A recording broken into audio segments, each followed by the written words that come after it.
చిన్న interesting comment యూట్యూబ్లో చూశానమాట. అల్లు అరవింద్ నిర్మాత గారు, ఆయన బండ్ల గణేష్ అనే ఇంకొక నిర్మాత తన మీద చేసినటువంటి ఒక కామెంట్ గురించి కింద కూర్చున్న మన నారదహరులు వార్తాహరులు అడిగిన ప్రశ్నకి సమాధానంగా ఒకటి చెప్పాడు. అది ఏమిటయ్యా అంటే, ఆయన అడిగిన ప్రశ్నకి ఏం చెప్పాడంటే అల్లు అరవింద్, లేదు నేను ఈ ప్రశ్నకి నేను స్పందించకూడదు అనుకుంటున్నాను,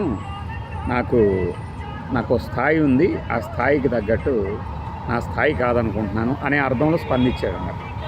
ఇది ఏంటి, దీని వెనక ఏం జరిగిందంటే, ఈ మధ్య ఈ బండ్ల గణేష్ అనే వ్యక్తి ఏ ప్లాట్ఫామ్ మీదకి పిలిస్తే ఆ ప్లాట్ మీదకి వెళ్ళటం, ఎదురు ఎవరు కనబడితే వాళ్ళ గురించి మాట్లాడేసేయటం, అంటే ఆవేశం, మరో నారాయణమూర్తిలాగా తయారవుతున్నాడు అన్నమాట. అంటే నారాయణమూర్తి గారి దాంట్లో ఆవేశంలో ఆవేదన ఉంటుంది, ఈ ఆవేశంలో ఊరక ఉక్రోషము ఆ ఫ్లో తప్పితే అర్థం కూడా ఉంటుంది. కానీ మన ఫ్లోతో అవతలవాడిని ఒకవేళ ఏదైనా హట్టి చేస్తున్నామేమో, వాడు ఫీల్ అవుతాడేమో, మనం వెళ్తున్న పద్ధతి కరెక్ట్ కాదేమో అనే ఆలోచన ఉండదు, వెనక్కి చూసుకోవడం ఉండదు, ఏదో వరుసగా మాట్లాడేసుకుంటూ వెళ్ళిపోతాం. మనం ఒక 100 సినిమాలు డైరెక్ట్ చేసినట్టు లేదా ప్రొడ్యూస్ చేసినట్లు ఈ రేంజ్లో ఊహించుకుంటాం మన గురించి.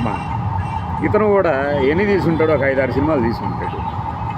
సినిమాల్లో నటుడిగా అంటారా, ఇంత పెద్ద బీభత్సమైన నటుడేం కాదు, కమెడియన్గా కూడా బ్యాచ్లో ఒకటిగా ఏదన్నా తృప్తిపరిచాడేమో. కానీ బ్రహ్మానందం, కోటా శ్రీనివాసరావు గారు, ఆలీ గారు, బాబు మోహనం, ఏవిఎస్, గుండు హనుమంతరావు, ఎల్బి శ్రీరామ్ గారు, కొండవలస గారు, ఈ స్థాయి కూడా లేదు అతనికి.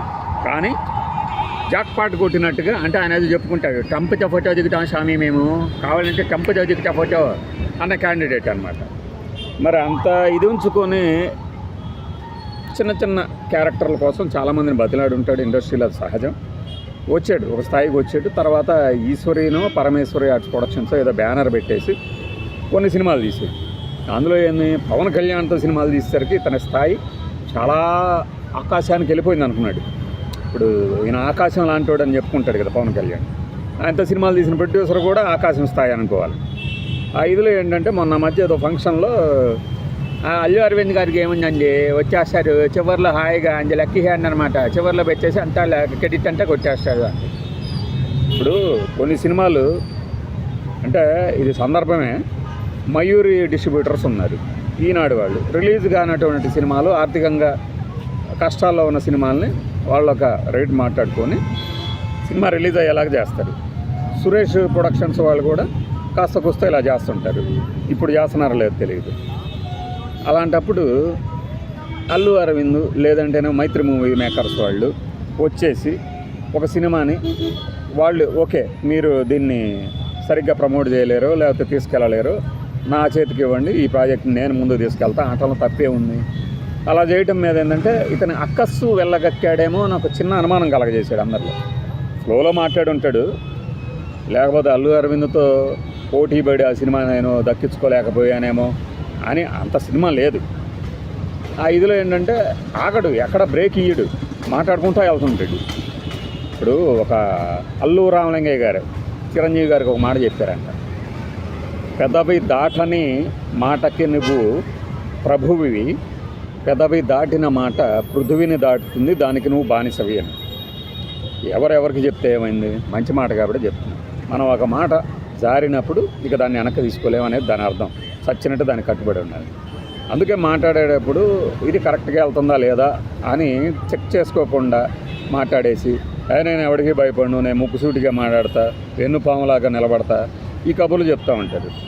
ఈ క్రమంలో ఆ మాట మాట్లాడాడు, ఏది క్రెడిట్ అంతా కొట్టేస్తారని. దానికి కొద్దిగా ఫీల్ అయ్యవచ్చు, కానీ నా స్థాయి అది కాదు అని అల్లు అరవింద్ గారు అనేంత అయితే కాదు. అల్లు అరవింద్ గారిది కూడా ఏముంది, ఈ రోజులు ఎలా ఉన్నాయంటే, ఏంటి నీ స్థాయి ఏంటి, నువ్వు ఒక 4-5 తీస్తే నువ్వు ఒక 50 తీసి ఉంటావు అంటారు. రోజులు అలా ఉన్నాయి. ఇప్పుడు ఊరుకున్నంత ఉత్తమం లేదని మన వాళ్ళు చెప్తూ ఉంటారు కదా. లేకపోతే అతనెవరో మీ దగ్గర సినిమాలు చేసుకుంటానే వచ్చాడు. మనం కూడా అంతకుముందు అదే స్థాయి నుంచి వచ్చి ఉంటాం కదా, చిన్న స్థాయి నుంచి. ఆ చిన్న స్థాయి నుంచి వచ్చి ఒక నిర్మాతగా ఎదిగాడు అనుకోండి, నా స్థాయి అది కాదు అంటాం కరెక్టా? స్థాయి గురించి మాట్లాడుకుంటే మనకు అంతకుముందున్న వాహిని వాళ్ళు, విజయ వాళ్ళు స్థాయి గురించి మాట్లాడాలి. వాళ్ళ మనవాళ్ళు, కొడుకులు ఇప్పుడు ఏం చేస్తున్నారో కూడా తెలియదు.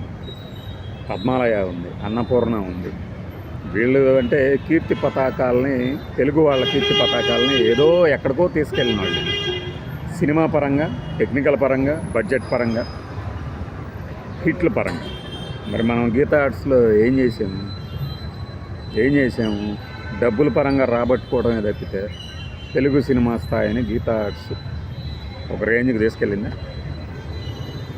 టెక్నాలజికల్ పరంగా ఏమన్నా తీసుకెళ్ళిందా? లేదు కదా. మరి స్థాయి గురించి మాట్లాడుకోవడం ఎందుకు? అతను నా స్థాయికి తగడు అనాల్సింది, డైరెక్ట్గా అనాల్సింది, కరెక్ట్గా ఉండేది. కానీ ఏంటంటే ఎంత కాదన్నా ఎక్కడో ఒక చోట స్థాయిల గురించి మాట్లాడితే ఇలాంటి ప్రశ్నలు కూడా వస్తాయి. ఎవరి స్థాయి ఏంటి అని. బండ్ల గణేష్ ఏంటి, అక్కడ ఏ స్టేజ్కి వెళ్తే ఆ స్టేజ్ మీద ఒక సినిమా హిట్ కానీ వాట్సాప్ గ్యాగుల్స్ అంటే ఎవరిని అన్నారో అందరికీ తెలుసు. ఇప్పుడు దాని మీద కూడా మళ్ళీ రచ్చ. ఈ మధ్యలో మెగాస్టార్ చిరంజీవి గారు చూసారా, రేపో మాపో భారతరత్న తీసుకోబోతున్నారు. గుర్తొచ్చింది. ఈ భారతరత్న గురించి కూడా మళ్ళీ మనం మాట్లాడుతున్నాం వేరే వీడియోలో. భారతరత్న తీసుకోబోతున్నారు. ఆయనే చాలా ఇదిగా ఉంటాడు. అంటే ఈ బండ్ల గణేష్ ఈ మధ్య ఏంటంటే ఈయన మన మౌళి ఉన్నాడు కదా, లిటిల్ హార్ట్స్ మౌళిని కానీ ఇప్పుడు ఈ కిరణ్ అబ్బవరాన్ని కానీ నువ్వు నిజాయితీగా ఉండు, ఇలానే ఉండు, మంచి సినిమాలది అని చెప్తూ ఆ ఫ్లోలో ఇలా మాట్లాడేస్తున్నాడు అనమాట. ఇలా మాట్లాడేస్తూ నోరు జారటం, తర్వాత క్షమాపణలు చెప్పడం మామూలు అయిపోయింది. లేకపోతే కిరణ్ అబ్బవరం గురించి పొగుడు తప్పేమీ లేదు. సక్సెస్ వచ్చింది కాబట్టి నువ్వు పొగిడేవు. లేకపోతే అతను మొదటి సినిమాకి నువ్వు పిలిచుంటే వెళ్ళేవాళ్ళ. ఈ ఇండస్ట్రీలో సహజమే కదా.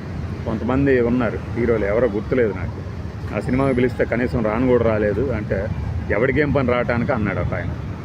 తప్పు కదా అది. అదే ఇప్పుడు ఈ కిరణ్ అబ్బవరంలాను, మౌళిలాను హిట్లు కొట్టిన తర్వాత పిలిస్తే రాకుండా ఉంటారా?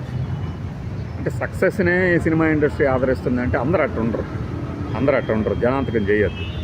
అలాంటి పొజిషన్లో ఏంటంటే ఇట్లా చేయడం అనేది కరెక్ట్ కాదనేది మా ఫీలింగ్. స్థాయిల గురించి మాట్లాడుకుంటూ నా స్థాయి అది. ఇప్పుడు ఈ గర్ల్ ఫ్రెండ్ ప్రమోషన్స్లో అడిగిందనమాట, రష్మికే రాలేదు ఇంకా విజయ్ ఏమవుతాడు, విజయే రాలేదు రష్మి ఏమవుతుంది. ఇవన్నీ ఇక టైంపాస్ లాగా అనిపిస్తుంది అనమాట. ఈ టైంపాస్లో రామాయణంలో పిడకల వేటలాగా మనం వ్యూస్కి వచ్చేటట్టు, వాళ్ళకి వీళ్ళకి కాస్త ఎలివేషన్ వేసేటట్టు, మళ్ళీ అందులోనే ఎంటర్టైన్మెంట్, అందులోనే కాంట్రవర్సీ, రకరకాల సమ్మిళితంగా మారిందనమాట ఈ నారదహరుల, వార్తాహరుల ప్రెస్ మీట్లు సినిమా వాళ్ళకి సంబంధించి. ఈ మధ్య కావాలని వీళ్ళు అడుగుతున్నారు, వాళ్ళే అడిగించుకొని మరి ఆ సినిమా ప్రమోషన్కి వాడుతున్నారు. కానీ అది అందులో భాగంగా ఇప్పుడు అల్లు అరవింద్ గారు స్థాయి గురించి మాట్లాడితే మన అభిప్రాయాల దొంతర ఇది. బాయ్.